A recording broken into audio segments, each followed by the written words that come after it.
Ladies and gentlemen, please welcome the Honorable Prime Minister of India, Shri Narendra Modi.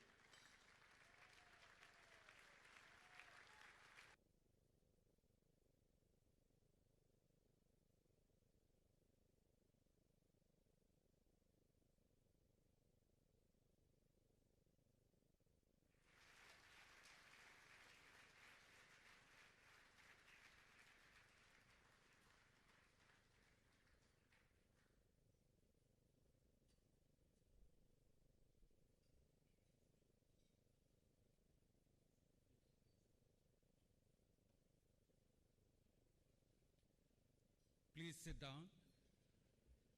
I'd like to welcome everyone to this event, which captures the spirit of Silicon Valley and the Bay Area, celebrates the contribution of Indians and Indian Americans to the ecosystem of entrepreneurship and innovation here, and evokes the huge potential of partnership for disruption and leapfrogging of technology for the benefit of Indian people and the India-US economic partnership.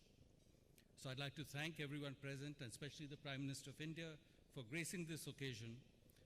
I'd now like to invite Shantanu Narayan of Adobe, a leading cloud service provider and a company which has its second largest development center in India, to take over the rest of the proceedings and conduct the thematic discussion. So please join your hands for Shantanu Narayan.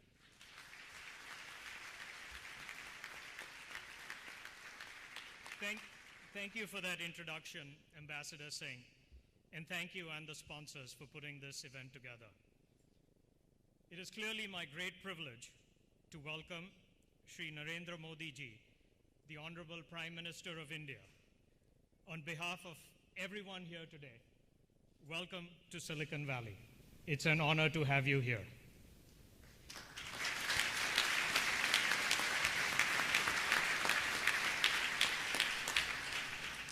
A dynamic and development-oriented leader, the Prime Minister represents the dreams and aspirations of the people of India.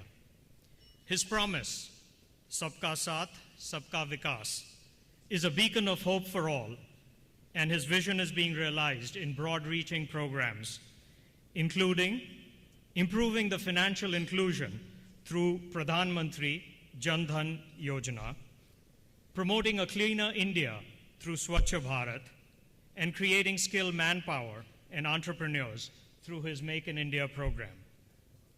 As we hope to underscore this evening, the Prime Minister's Digital India initiative will transform India into a digitally empowered knowledge economy, something that we here in Silicon Valley are passionate about. We know that the digital economy has the potential to uplift individuals, businesses, and in fact, all of society. That is why we are all here tonight. When I left India 30 years ago, there was no advanced technology back home. We were fortunate to have close-knit families, good values, and a strong educational system, but our career prospects were limited. So like a lot of individuals in this room, we came to the US to go to graduate school. By contrast, Silicon Valley was growing rapidly, and there was opportunity everywhere. The entrepreneurial spirit welcomed anyone with a strong work ethic and creative ideas. Today, it would nearly be impossible to point to a Silicon Valley company here without finding some leaders, engineers, or business executives with Indian roots. That's no accident. Thank you. That's no accident, that's opportunity in action. In less than 3 decades, what was a weak link between India and Silicon Valley has grown strong, and it continues to expand every single day.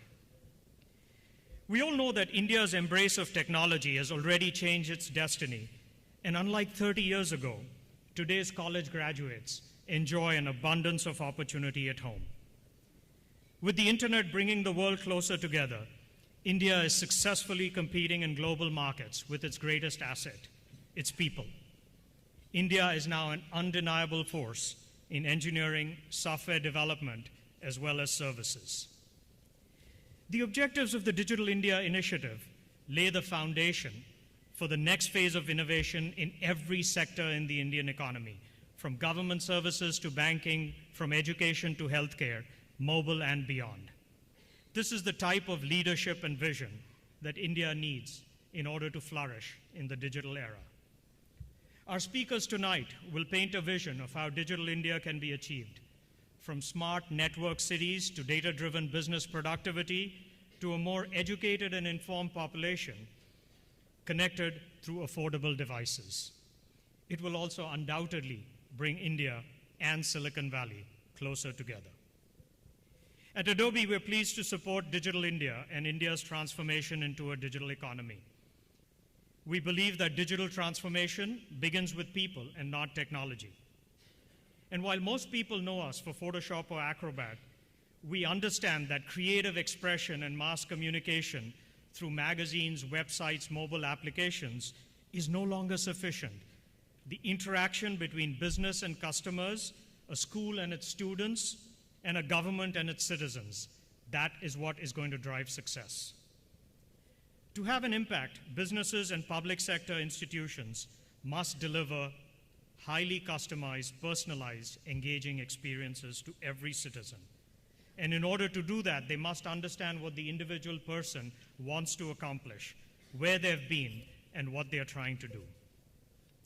As India embraces the Prime Minister's Digital India vision, including the effort to digitally empower citizens through on-demand government services, there will be one powerful insight that emerges for everybody: know your customer.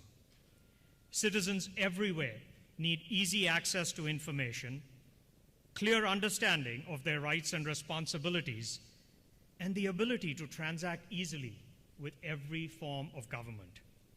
Paperwork and bureaucracy will hopefully become a thing of the past. I have witnessed the tremendous impact that citizen engagement initiatives can have in terms of reducing costs, improving efficiency, and when done right, enriching people's lives. And the Prime Minister and his team well understand the impact that digital transformation can have on India. I think they have a head start on precisely what needs to be done, and I'm confident that they will get there. I'm again delighted to be involved in this historic visit by the Prime Minister. It is a great honor to welcome you here to the Valley. But even more exciting is your vision for India, especially through the Digital India Initiative. And I look forward to seeing what this transformation will bring for every citizen in India. Our first speaker is one of the visionary leaders of Silicon Valley, someone who has clearly been at the forefront of technological change for several decades, John Chambers. As we all know, John is a highly accomplished executive with numerous awards to his credit, and he oversees the company's growth from just 70 million to well north of 47 billion. But what's even more exciting is the announcement earlier this week of John's election to serve as the next chairman of the US-India Business Council is a reflection of his commitment to India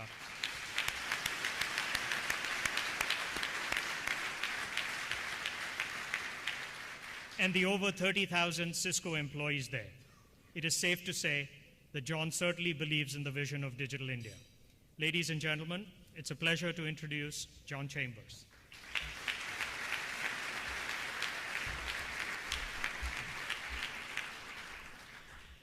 Prime Minister Modi, all of us in the audience could not be more proud that you're with us tonight. You are an amazing ambassador for your country and what's possible in the world. And by being in our country, showing what's possible between our countries, showing what's possible between businesses in India and the US, and now in Silicon Valley, as every company becomes a technology or digital company, you send a message to the world on what's possible. I was asked to talk about the network or the internet. My parents were both doctors, but they taught me early on in life, education was the equalizer in life, but you had to be in the right country, the right state, the right city to really be able to benefit the full opportunity it gave you. With the internet in Cisco 20 years ago, we said the internet is now the second equalizer in life. And it suddenly began to break down the barriers, not perfectly, but in a large facet, has had more impact on businesses and government than any technology advancement we've ever done. And now we're on the cusp of what we call, you can call it the next generation of the internet, you can call it digitization, you can call it the internet of everything. But as technology combines with process change, with innovation, it truly, for the first time, has the potential to change the world. I was deeply honored when I was asked to be chairman of the United States-India Business Council. And while I was tremendously humbled by that, my first reaction was, is this what I want to do at this point in my life? And then I thought how wrong that was. Because what we do at Cisco, while we're a far from perfect company, we get transitions right. And there are three huge transitions going on in the world at the present time. The first is one that really this technology will enable every company to become a technology company in ways that many of my peers will probably talk about tonight. The second is the business models and the skill sets needed for this new economy are changing with tremendous speed, and you have to be able to change education in a country, you have to be able to adjust the business models, the regulations which allow that to occur. And the third, whether it's in a city, a company, or a country, you have to have a visionary leader who surrounds themselves with a team that can execute with tremendous speed. And when I thought about that, to be a small part of that as chairman of the U.S.-India Business Council, it was something I could not resist, because I believe you will change the world and change India.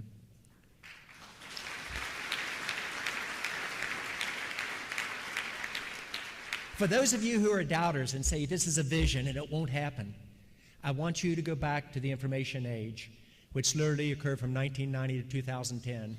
And President Clinton, even though he came from a different political party than mine, he envisioned a strategy that could change a country and then the world.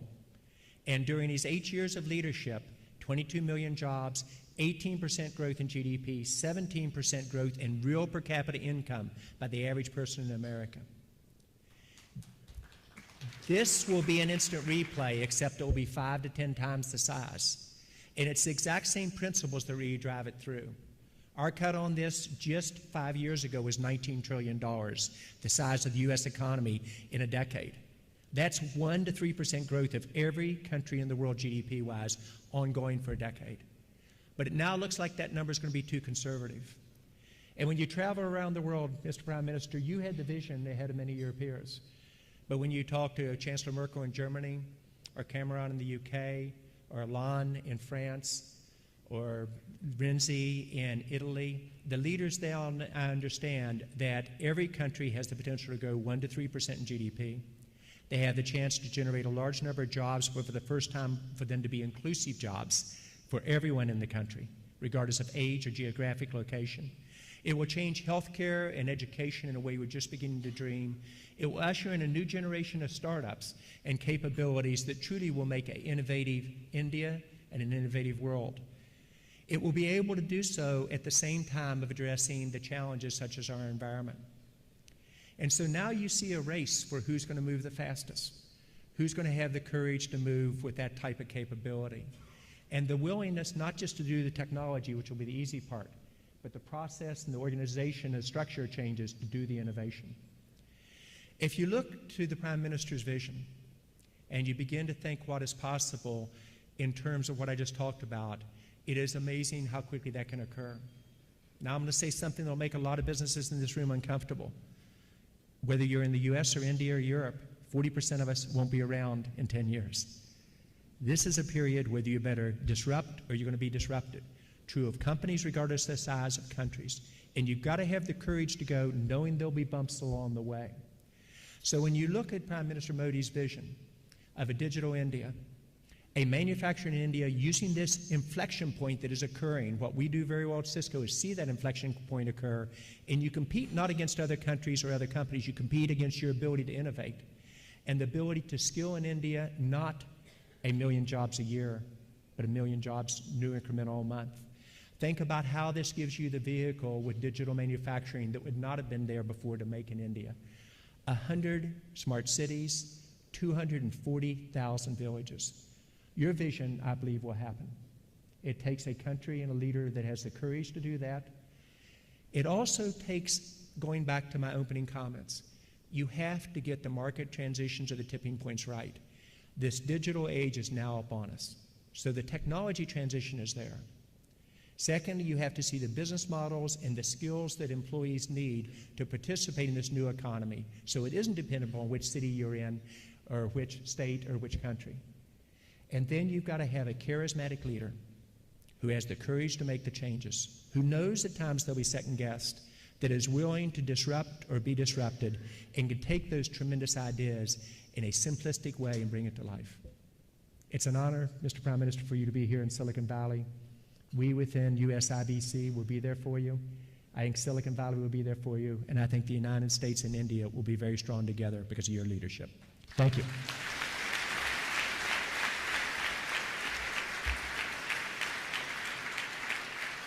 Thank you, John. I'm excited to introduce you to our next speaker. First, because he's an exceptional individual and technologist. And second, and more important, because both he and I went to the same school in Hyderabad, India. When Satya Nadella was selected as the CEO of Microsoft last year, I think it was common to hear the words refreshing, optimistic, and exciting uttered by both the press and the Microsoft faithful. When you combine the global impact and powerful lineup of Microsoft's product with Satya's vision and empathy for consumers, what emerges, I think, is a terrific blend of both innovation and productivity that will drive the industry for many years to come. Please join me in welcoming Satya.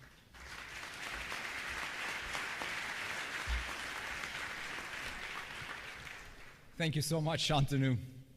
Honorable Prime Minister, fellow speakers, and ladies and gentlemen.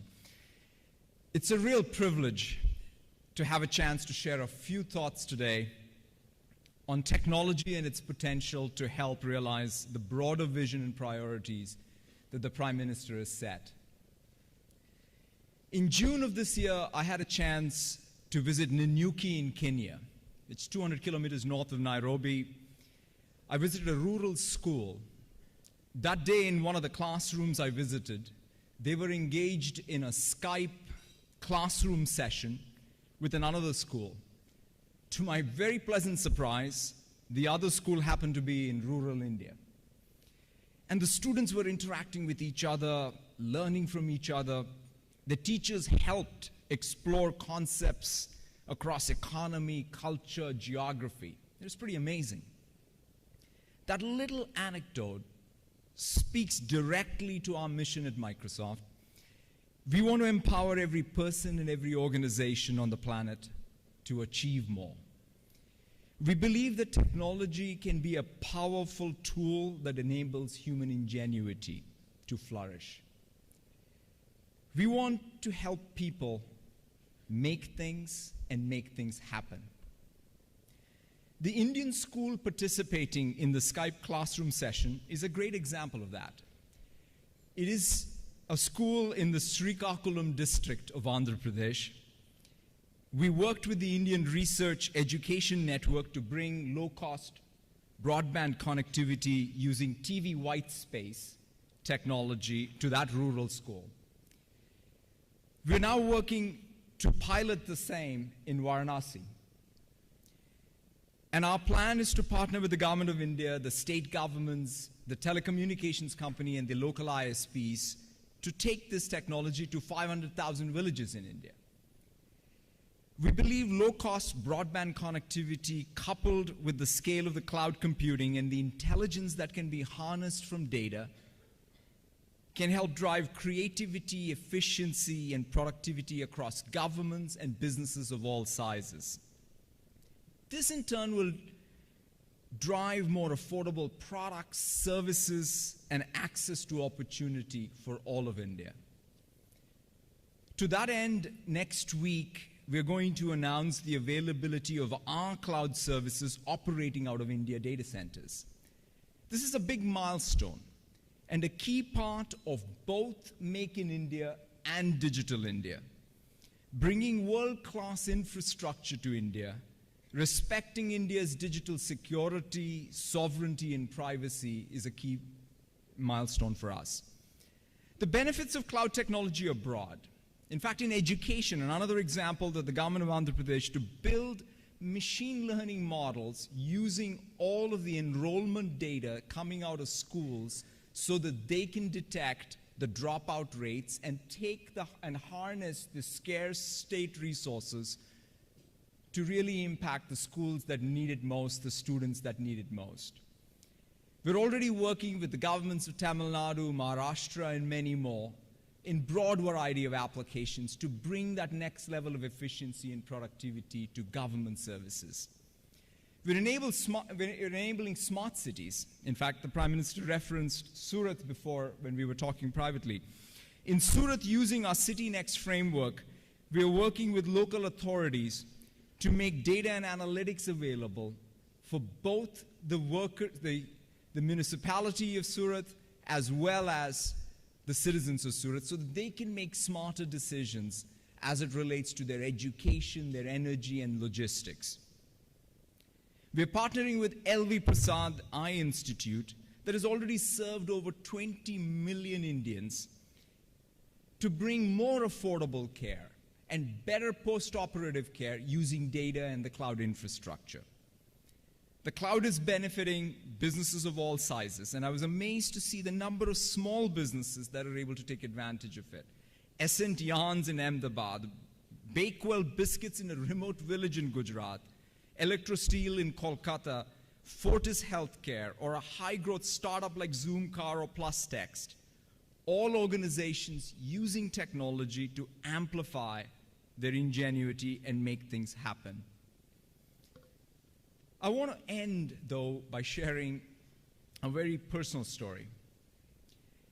In my early childhood, in a very remote district of India, one afternoon, I saw two photographs that haunt me still. I saw pictures of two people who were laying overturned on charpais with two transistor radios, Philips transistor radios next to them. In subsequent years, I came to understand much more about these two people. What I saw that day were two photographs of dead revolutionaries. The year was 1970, and the district was Srikakulam. They were school teachers who decided to leave teaching. I think about their lives and lives of others who have followed similar paths. I think about what those people could have achieved with the true empowerment of technology and other resources. All of this leads me to think about the future. What opportunity can we unlock? What change can we spark? What student can we inspire to reach new potential and help shape a better world? Since 1970, our technology, economy, and society have progressed in tandem. In 2015, it's clear to me that now is the time for us collectively to come together and empower people all over the world, from Nanyuki to Srikakulam to East Palo Alto, to make their hopes a reality. Thank you very, very much.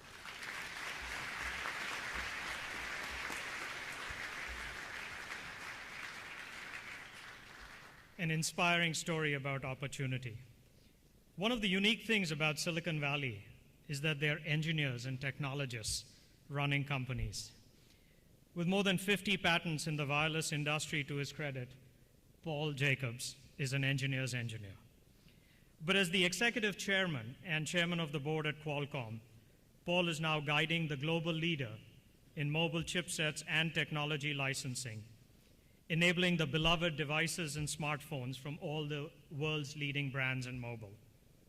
Paul has also served for the last few years on the US-India CEO Forum, which helps to work both the Indian and US government improve government relations. Please join me in welcoming Paul Jacobs.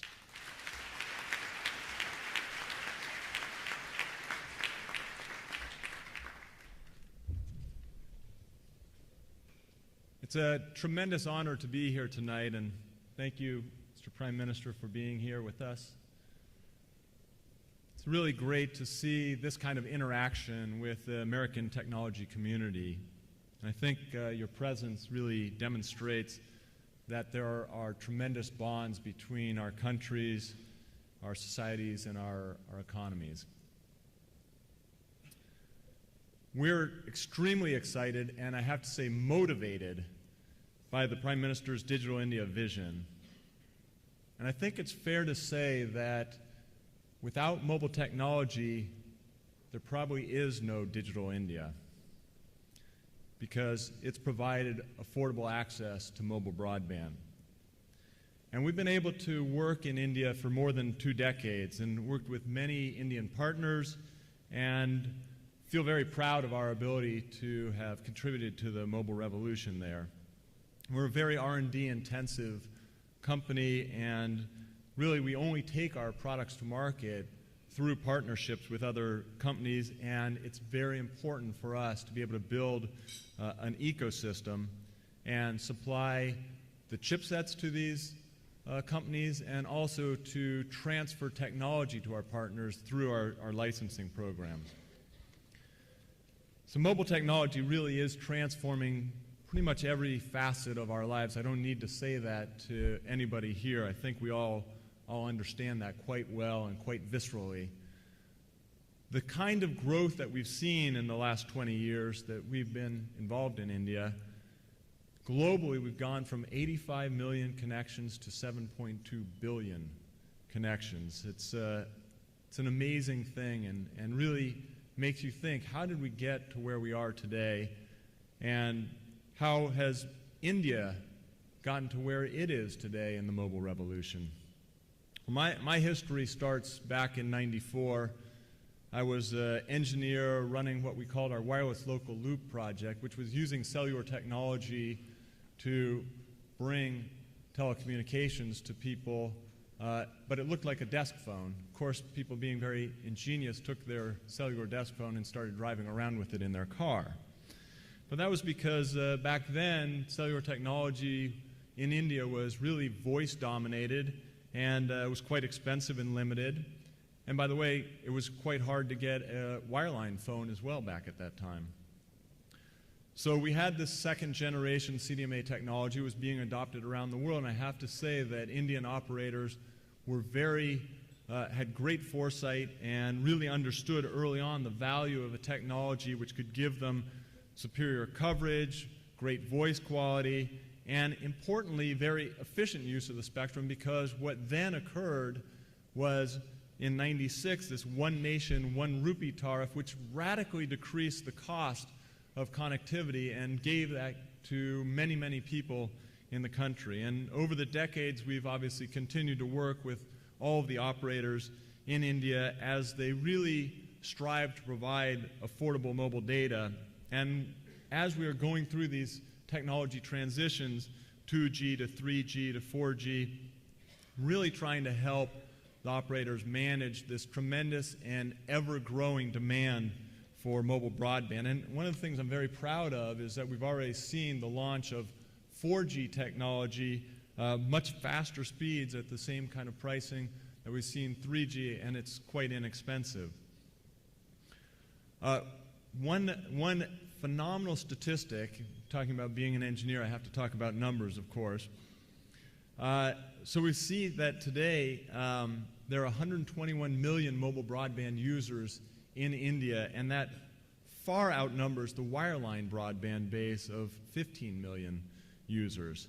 And now we're seeing smartphones that are coming down in the very low prices, from the 10,000 rupee for the mid-tier, $150 kind of range, down to the 5,000 rupee type range. And that is making smartphones affordable. And we were able to do this with feature phones before, but what's amazing is to be able to do that now with a smartphone. And I think that's what sets up India so well for a continuing and really a blossoming of this mobile revolution. Now, the market is going to be absolutely tremendous. There's predictions of the market growing from 82 million units of smartphones in 2014 to 252 million units in 2020. So that is an obvious market that everybody sees as being something that's tremendous, and it will create an awful lot of economic opportunity for companies both inside and outside of India.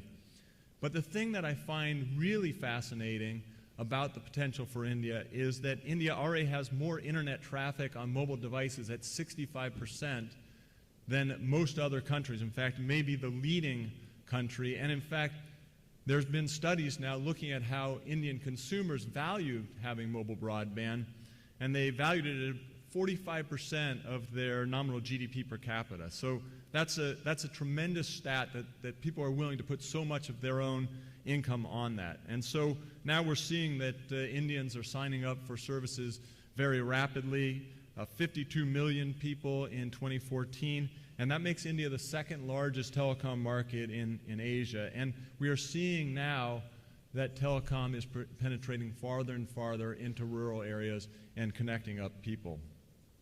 So India really is poised to be a leader in technology, and it dovetails so nicely with the Prime Minister's Digital India and Make in India visions, and we want to do our part there. And so I want to announce this evening 2 initiatives that Qualcomm is undertaking in India in support of the Prime Minister's agenda, and really to try and help accelerate the development of the India ICT ecosystem and technical capabilities. So the first is a roughly 10 billion rupee or $150 million fund to fuel innovation and foster promising Indian startups. So that money will be invested in Indian startups who are contributing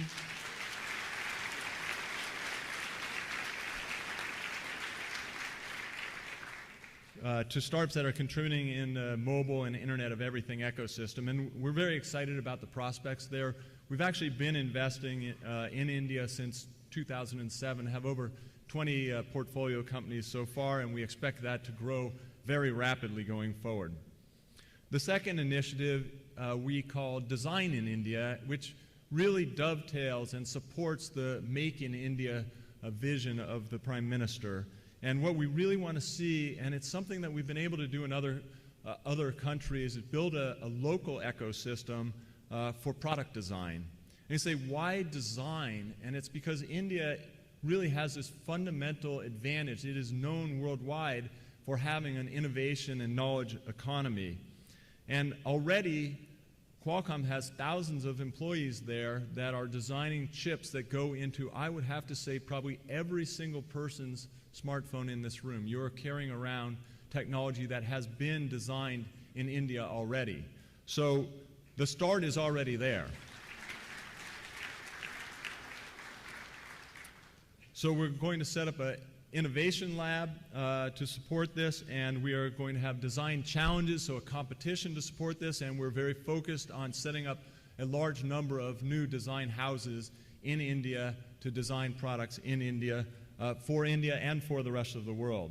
Now, obviously, more startups and more design work means the development of more intellectual property, and we're very happy to see India's commitment to a strong IPR system and the recognition of the importance of invention, particularly for small companies that are trying to grow with their ideas that they've created. And so we really see this fundamental link between intellectual property, innovation, and the successful development of these innovative products and services. And India is really in a unique position to contribute to the development of global standards, global technologies, all of these things that can drive growth in India, in jobs, in investment, in competitiveness, all of these kinds of things.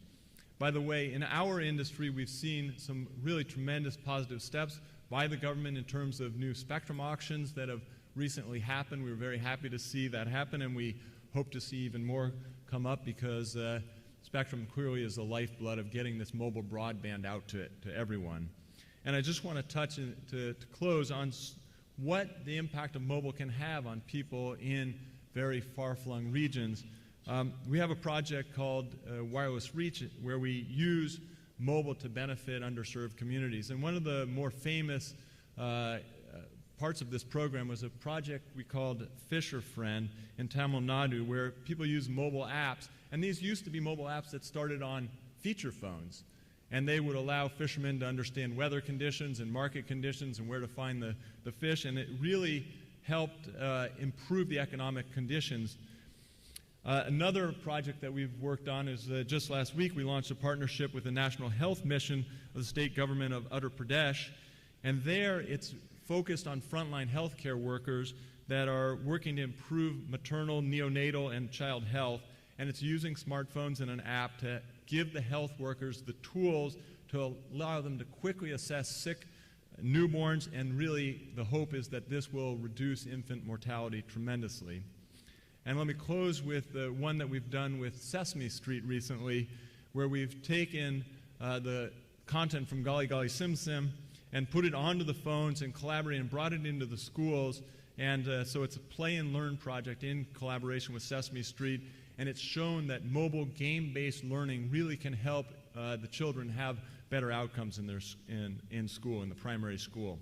So these are just some of the projects that are underway. We're very, very focused on our ability and the ability of the entire ecosystem to grow the mobile revolution in India. We hope to be an even stronger partner going forward. And it's clear to me that India, under Prime Minister Modi's leadership, really is moving in the right direction here with this tremendous vision of Digital India and Make in India. And these mobile devices and mobile broadband really will be fundamental to helping drive those. And so we share this vision. We look very forward to helping enhance the capabilities of these mobile technologies to the benefits of all Indians. And I think this will create a digitally empowered society and knowledge economy. And I look forward to hearing more from everyone here tonight, and particularly the Prime Minister. So thanks very much.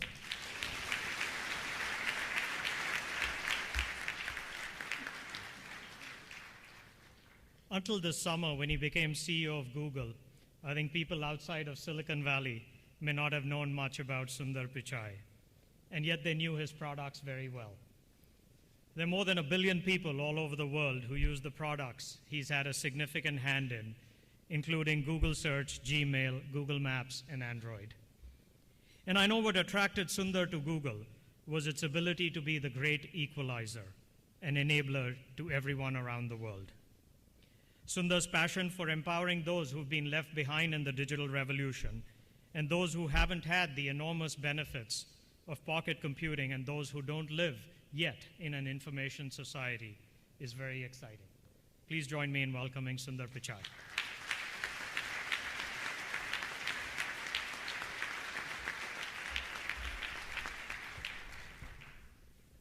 Thank you, Shantanu, for that introduction.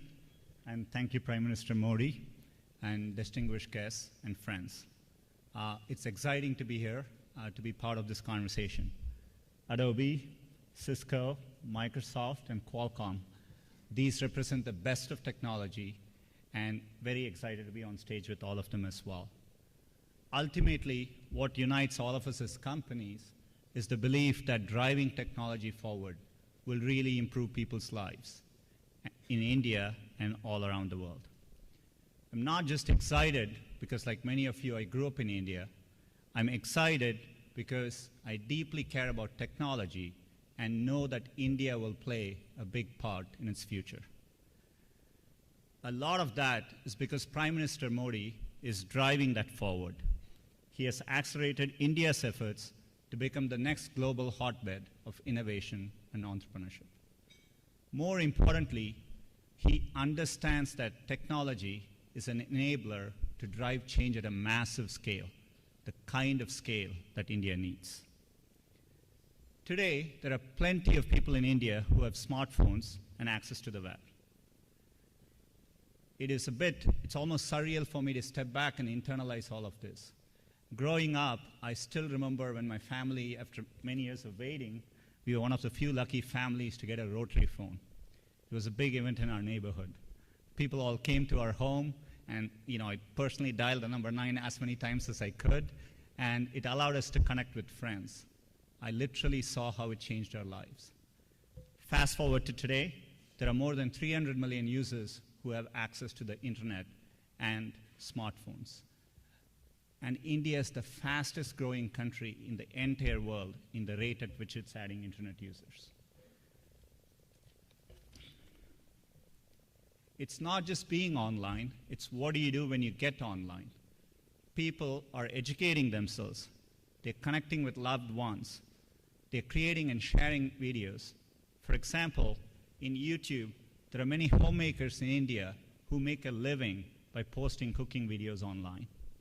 Our largest YouTube creator, the most popular YouTube creator in India, is Nisha Madhulika, who has millions of followers making vegetarian recipes in Hindi on YouTube.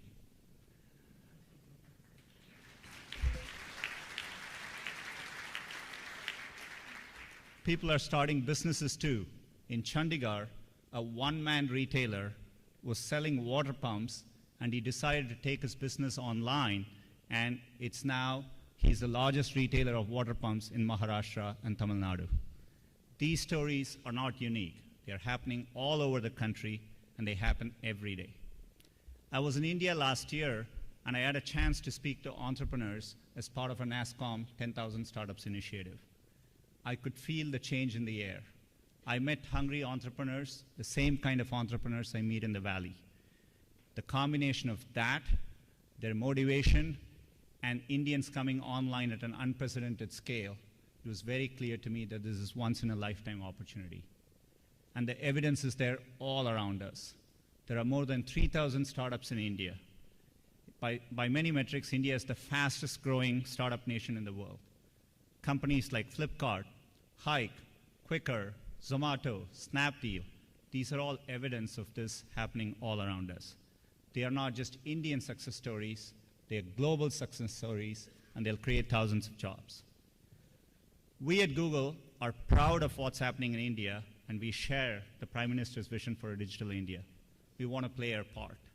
There are two main things, computing and connectivity, which are foundations for a digital India. On computing, we already have the two of the most open and large platforms in the world today with Android and Chrome. Android powers over 9 out of every 10 smartphones in India, and in many ways is powering the smartphone revolution over there. Last year, we launched Android One because we care about everyone having a smartphone. We want affordable, high-quality, entry-level smartphones. We also care about making Android available in many more languages. Android is today available in many Indic languages, but we know to push digital literacy forward, it's really important for people to be able to type in their native languages. So next month, we'll make it possible for people to type in over 10 Indic languages in India, including Prime Minister's mother tongue, Gujarati.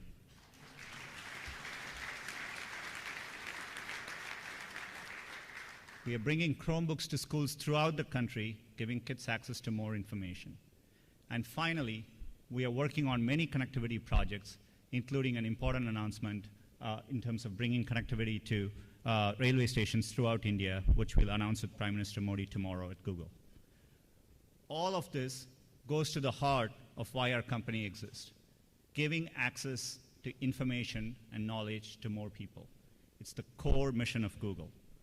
And more than almost anywhere else, India has the innovative spirit that lies in our DNA, and it's doing great things with it. It's that spirit that drives everyone here, and like everyone, I'm excited to see India's future. Very excited to work together with the Prime Minister to make that happen, and thank you all.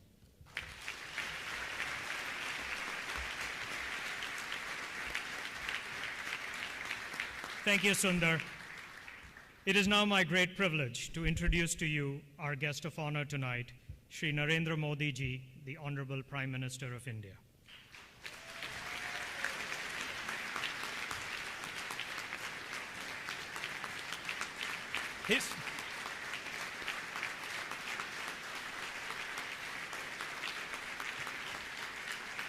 History was written when he took the oath as the 15th Prime Minister of India after an overwhelming mandate from the people. With that mandate, Prime Minister Modi has undertaken important reforms, including the Digital India Initiative, which we believe will transform India and open up waves of opportunity for the Indian people. As the leader of the world's largest democracy, visiting the world's oldest democracy, it makes sense that our two nations work closely together. India is progressing fast, and under the Prime Minister's leadership, it will move even faster, heading to new heights with opportunities for all. Pradhan Mantri ji, aapka yahan Silicon Valley mein hardik swagat hai. Welcome to Silicon Valley. It's an honor to have you. Please join me in welcoming.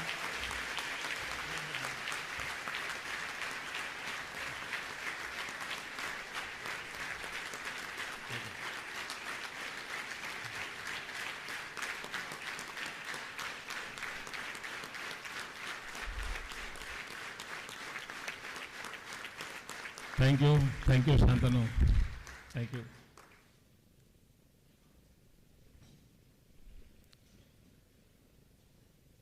Thank you, Shantanu. John, Satya, Paul, Sundar, Venkatesh, a big thank to you. I'm sure this was not pre-arranged, but here on the stage, you see a perfect picture of India-US partnership in digital economy.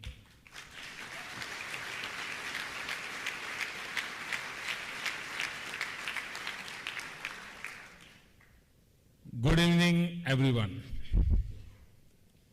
If there was ever a gathering under one roof that could claim to be shaping the world, it is this.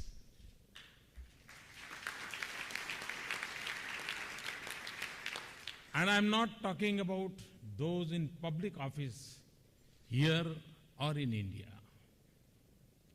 It's a great pleasure to be here in California. It is one of the last places in the world to see the sunset. But it is here that new ideas see the first light of the day.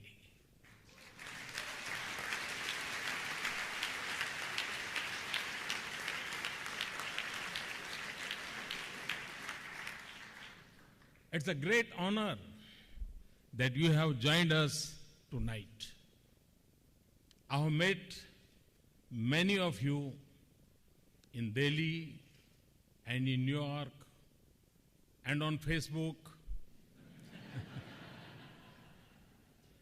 Twitter, Instagram. These are the new neighborhoods of our new world. If Facebook were a country, it would be the third most populous one and the most connected. Google today has made teachers less awe-inspiring and grandparents more idle. Twitter has turned everyone into a reporter.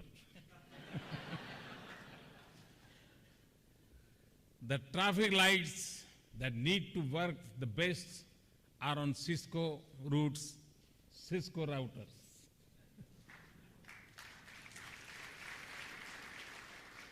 The status that now matters is not whether you are awake or asleep, but whether you are online or offline.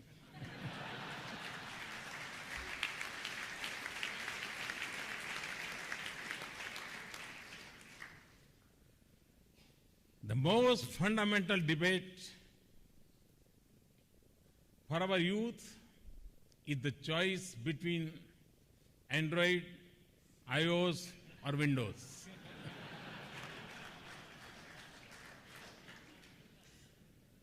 From computing to communication, entertainment to education, from printing documents to printing products, and now to Internet of Things, it has been a long journey in a short time. From cleaner energy to better healthcare and safer transport, everything is converging around the work you do. In Africa, it is helping people transfer money on phone. It has made reaching small island states no longer a journey of adventure, but a convenient click of a mouse. In India, a mother in a distant hill village has a better chance to save her newborn infant. A child in a remote village has better access to education. A small farmer is more confident about his land holding and getting better market price.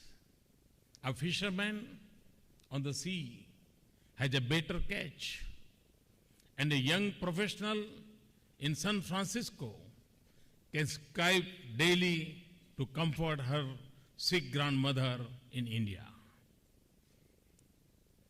An initiative by a father in Haryana for selfie with daughter to draw attention to the girl child became an international movement. All this is because of the work you people are doing.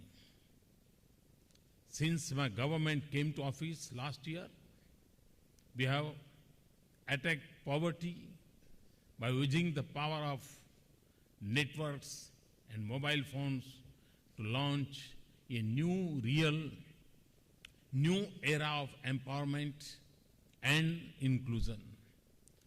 180 million new bank accounts in a few months, direct transfer of benefits to the poor, funds for the unbanked, insurance within the reach of the poorest, and pension for the sunset years for all. By using space technology and internet, we have been able to identify in the last few months 170 applications that will make governance better and development faster. When a small craftsman in a village in India brings a smile to a customer looking at his phone on a metro ride in New York, when a heart patient in a remote hospital in the Kyrgyz Republic is treated by doctors sitting in Delhi, as I show in Bishkek, we know we are creating something that has fundamentally changed our lives. The pace at which people are talking to digital technology defies our stereotype of age, education, language, and income. I like recounting my meeting with a group of unlettered tribal women in a remote part of Gujarat. They were present at a local milk chinning plant I was inaugurating. They were using cell phone to take photographs of the event. And I'm talking about the tribal women. And they were not educated. I asked them what they would do with these images. And the answer was a surprise for me. They said they would go back, have the images downloaded onto a computer and take a printouts. When I heard this word download, it was a surprise for me. Yes, they were familiar with the language of digital world. And farmers in Maharashtra state have created a WhatsApp group to share information on farming practices, not only recipes. Customers, more than creators, are defining the use of product. The world may be driven by the same ancient impulses. We will continue to see human struggles and successes. We will witness human glory and tragedies. But in this digital age, we have an opportunity to transform lives of people in ways that was hard to imagine just a couple of decades ago. This is what sets us apart from the century that we have just left behind. There may be still some who see the digital economy as the tool of the rich, educated, and the privileged.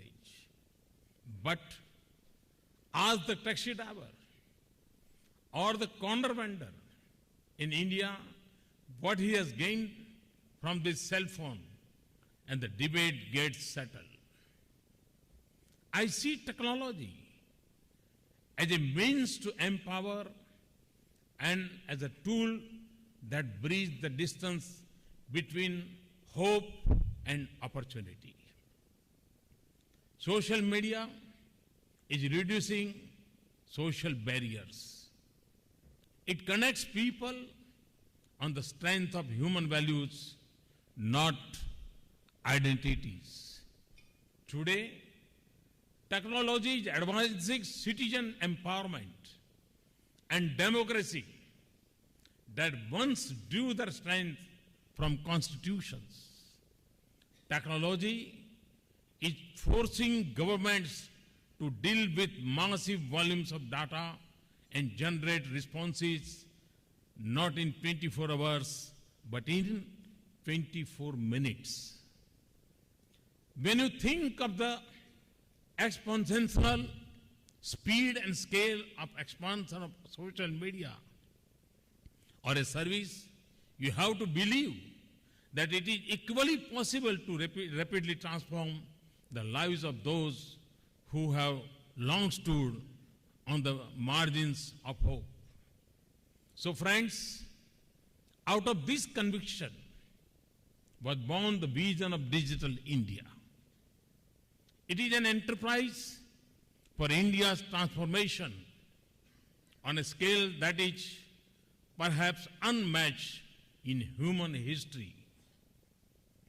Not just to touch the lives of the weakest, farthest, and poorest citizens of India, but change the way our nation will live and work.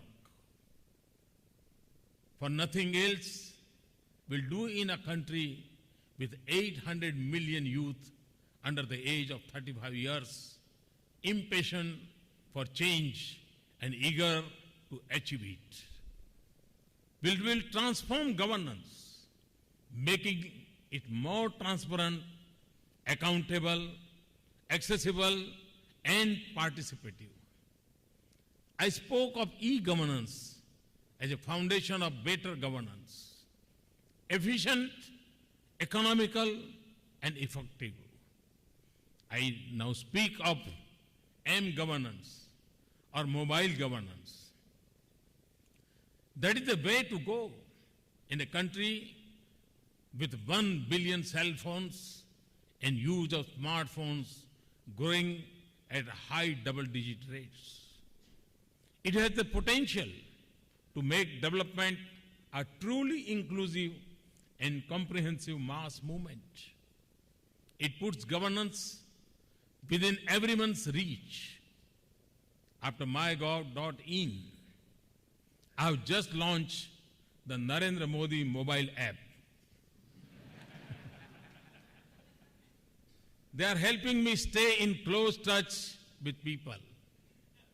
I learn a great deal from their suggestions and complaints.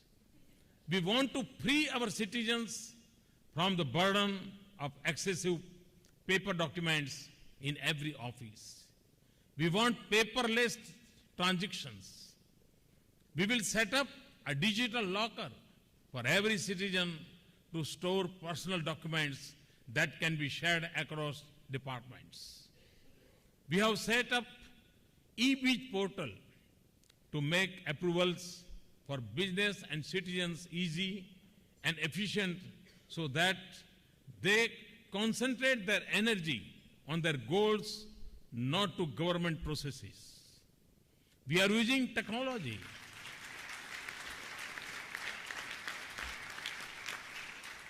We are using technology to impart scale and speed to development.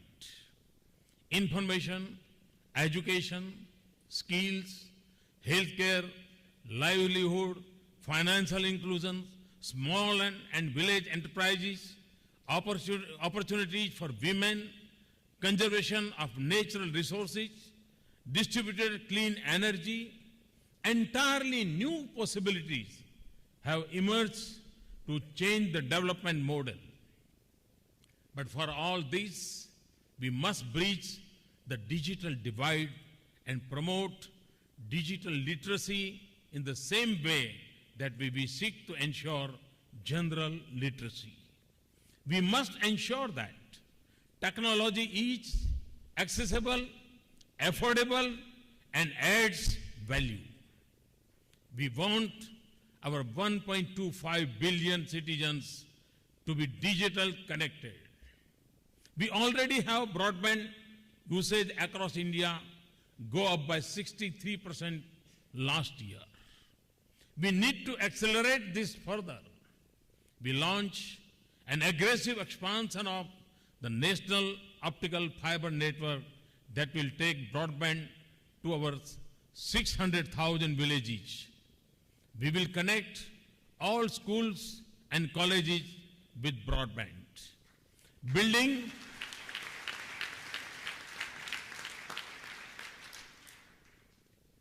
Building highways are as important as highways. We are expanding our public Wi-Fi hotspots. For example, we want to ensure that free Wi-Fi is not only there in airport lounges, but also on our railway platform. Teaming up with Google, we will cover 500 railway stations in a short time. We are also setting up common service centers in villages and towns. We will also use information technology to build smart cities. And we want to turn our villages into smart economic hubs and connect our farmers better markets and makes them less vulnerable to the whims of weather. For me, access also means that content should be in local languages. And I'm happy that Sundar has already announced. In a country with 22 official languages, it is a formidable but an important task. Affordability of products and services is critical for our success. There are many dimensions to this. We will promote manufacture of quality and affordable products in India. This is a part of our vision of Make in India and Digital India and Design in India.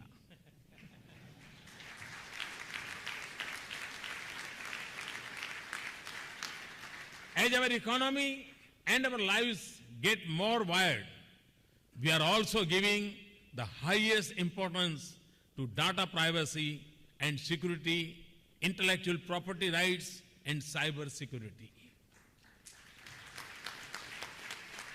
And I know to achieve the vision of Digital India, the government must also start thinking a bit like you.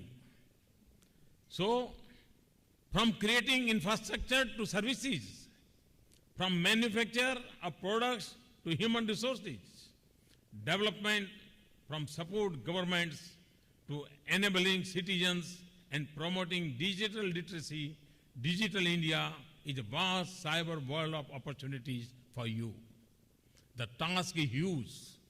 The challenges are many, but we also know that we will not reach new destination without taking new roads.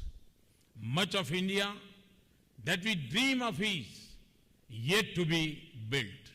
So we have the opportunity to shape its path now.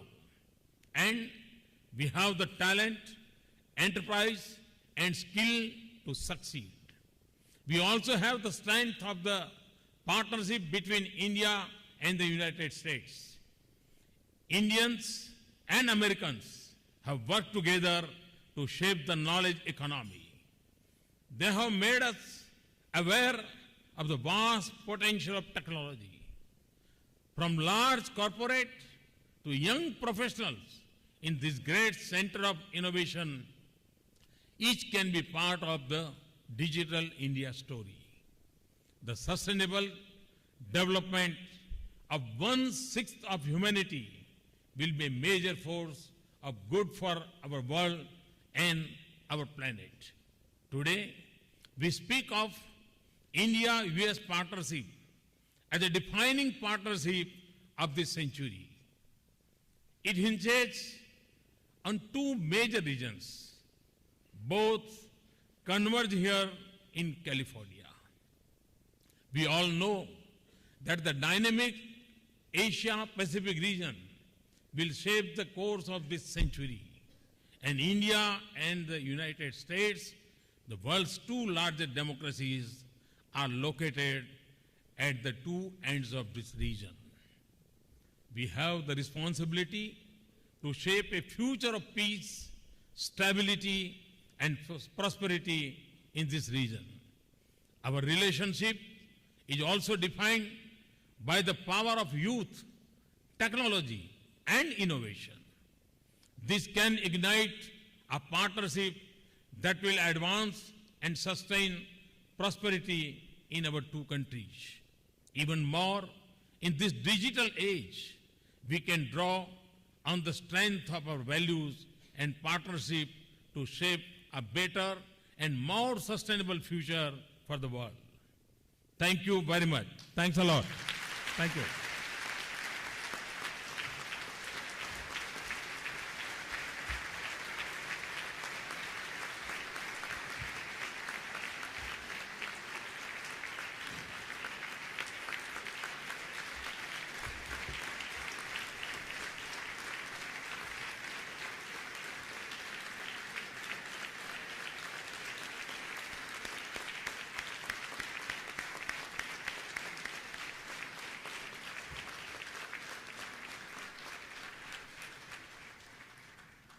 Ladies and gentlemen, His Excellency Prime Minister Narendra Modi.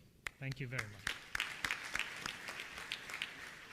I would now like to bring to the podium Mr. Venkatesh Shukla, President of TiE Silicon Valley, to deliver the vote of thanks.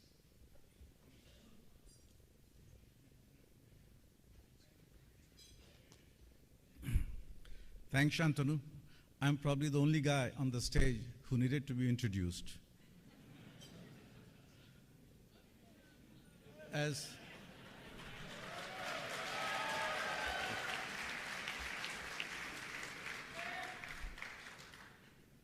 President of TiE Silicon Valley, it's my unique honor and privilege to propose a vote of thanks.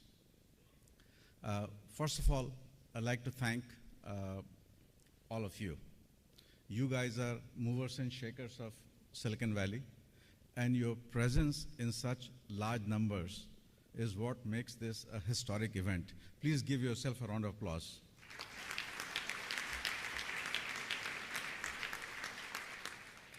I'd also like to thank the co-hosts, our partners in putting this event together, USIBC and GitPro. Please give them a round of applause.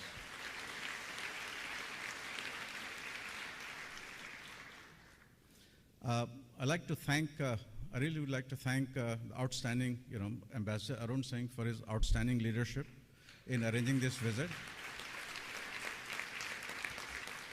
and his very efficient and cheerful deputies here, Consul General Ashok Venkatesh and Dr. Srinivas.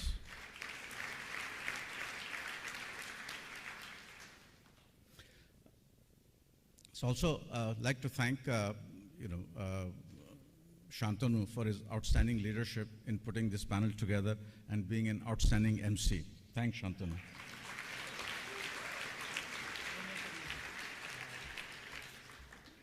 It's a rare privilege to be in the same room with the leaders of the most successful companies in technology.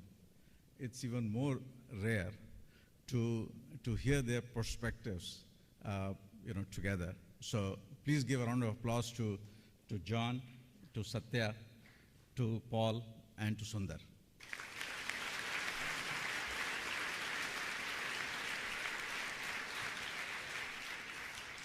And finally, Pradhan Mantri ji, we have a lot to be thankful to you for. First of all, you're the first Prime Minister in independent India to run a campaign for growth and development exclusively.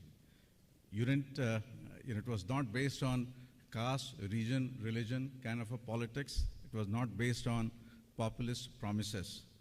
It was time that India started focusing on what's really important, which is jobs for its millions.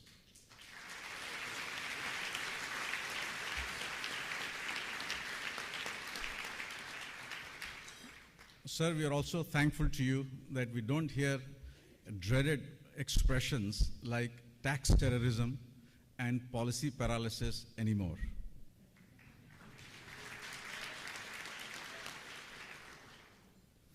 We are also thankful to you that you are the first leader since independence to realize the transformational potential of startups and to make it a national priority by speaking about it in Lal Killa. Thank you very much, sir.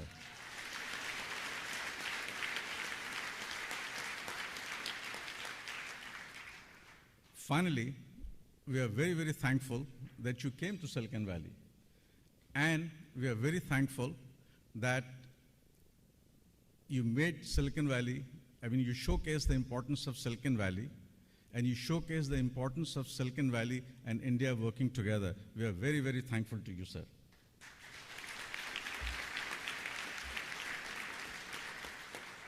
Thank you all. Thank you.